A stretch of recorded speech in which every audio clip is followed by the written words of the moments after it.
வணக்கம். இன்னைக்கு நம்ம பார்க்க போறது properties of moduli in complex variables. So இதுல வந்து 4 மெயின் ப்ராப்பர்ட்டிஸ் வந்து இருக்கு. ஸோ நம்ம ஒவ்வொரு ப்ராப்பர்ட்டிஸும் வந்து இன்னைக்கு பார்க்கலாம். ஸோ ஃபர்ஸ்ட் வந்து modulus of z1 plus z2 less than or equal to z1 modulus of z1 plus modulus of z2. இந்த டெஃபினிஷனா எப்படி சொல்றாங்க அப்படின்னா, modulus of the sum can never exceed the sum of the moduli. இது வந்து modulus of the sum. So modulus குள்ள sum இருக்கு. So இது வந்து பாத்தீங்கன்னா sum of the moduli. So அதாவது இந்த வேல்யூ வந்து can never exceed.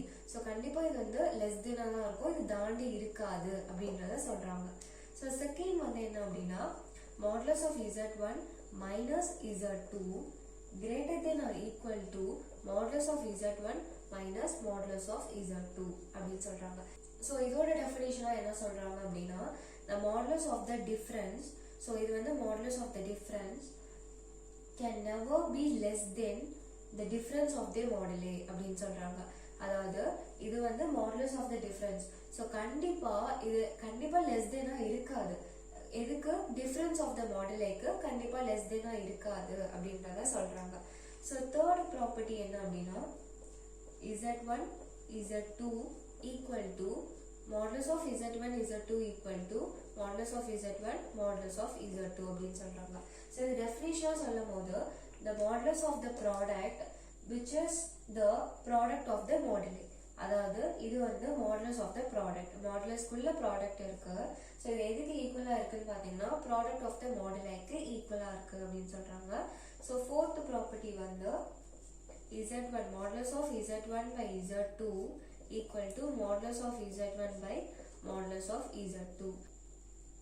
ஸோ இந்த ஃபோர்த்துக்கான டெஃபினிஷனா என்ன சொல்றாங்க அப்படின்னா, so the modulus of the division which is the division of the moduli. So இது வந்து moduli of the division. ஓகேங்களா? ஸோ இது எதுக்கு ஈக்குவலா இருக்குன்னா, division of the moduliக்கு ஈக்குவலா இருக்கு அப்படின்னு சொல்றாங்க. ஸோ இப்போ வந்து நம்ம தேர்ட் அண்ட் ஃபோர்த் ப்ராப்பர்ட்டி மட்டும் டெரிவ் பண்ணலாம். So first third property. So third property பார்த்தீங்கன்னா, modulus of z1 z2 equal to modulus of z1 modulus of z2. So இதுதான் வந்து நம்ம இப்போ ப்ரூஃப் பண்ண போறோம்.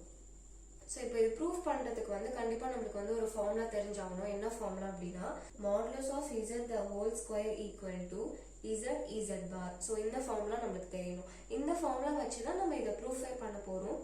ஸோ இப்போ நான் z equal to z1 z2 எடுத்துக்கிறேன். ஸோ இந்த இடத்துல வந்து நான் z1 z2 சப்ஸ்டியூட் பண்ணுறேன், எங்கெல்லாம் z இருக்கும்.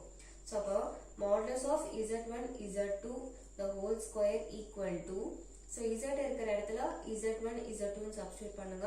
ஸோ இங்க பார் இருக்கு. ஸோ அப்போ z1 பார் z2 பார் அப்படின்னு கிடைக்கும். ஸோ ஜஸ்ட் வந்து இது எல்லாமே மல்டிபிகேஷன் ப்ராடக்ட்ல தான் இருக்கு. நான் வந்து எப்படி எழுதிக்கிறேன் அப்படின்னா, z1 z1 பார் z2 z2 பார்னு கம்பைன் பண்ணி எழுதிக்கிறேன். ஸோ இப்போ இந்த z1 z1 பார் இருக்கு. ஸோ இப்போ வந்து இந்த மாதிரி இந்த ஃபார்முலா டேர்ம் மாதிரி இருக்கு இல்லையா? ஸோ அப்போ நம்ம வந்து எப்படி எழுதிக்கலாம், z1 modulus of z1 the whole square னு எழுதிக்கலாம். இது வந்து modulus of z2 the whole square னு எழுதிக்கலாம். ஸோ இப்போ வந்து நான் பாசிட்டிவ் ஸ்கொயர் ரூட்டை வந்து எடுக்கிறேன், taking the positive square root. So அப்போ எனக்கு வந்து ஸ்கொயர்ஸ் எல்லாமே வந்து போயிடும்.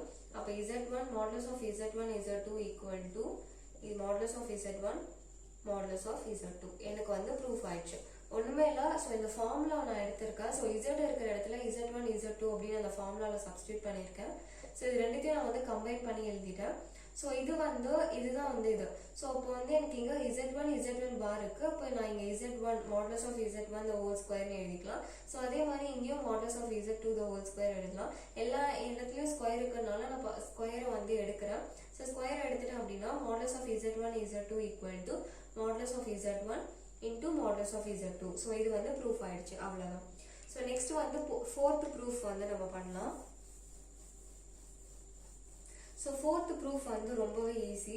ஸோ ஃபோர்த் வந்து பார்த்தீங்கன்னா, modulus of z1 by z2 equal to modulus of z1 modulus of z2. So இதை தான் வந்து நம்ம ப்ரூஃப் பண்ண போகிறோம். ஸோ இதை ப்ரூஃப் பண்ணுறதுக்கு நான் வந்து ஒரு கண்டிஷனை எடுக்கிறேன். என்ன அப்படின்னா, so z1 equal to z1 இப்போ divide and multiply by z2.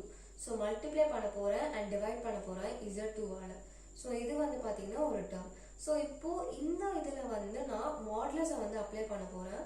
So அப்போ எனக்கு எல்லா இடத்துலையுமே மாடுலஸ் வரும். ஸோ இது வந்து whole modulus into Z modulus. So இப்போ வந்து எனக்கு ஸோ இந்த Z2 டேர்ம் இருக்கு இல்லையா, ஸோ அதை அப்படியே இங்கே கொண்டு போனாலும் டிவைடில் வந்துடும் கரெக்டாக. ஸோ அப்போ நம்ம எப்படி எழுதிக்கலாம் அப்படின்னா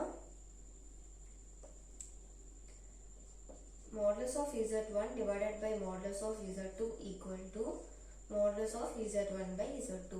அவ்வளோதான், நான் வந்து ப்ரூஃப் பண்ணிட்டேன். therefore modulus of Z1 by Z2 equal to modulus of Z1 by modulus of Z2. So இதுக்கு வந்து ஜஸ்ட் இந்த கண்டிஷன் மட்டும் தெரிஞ்சா போதும்.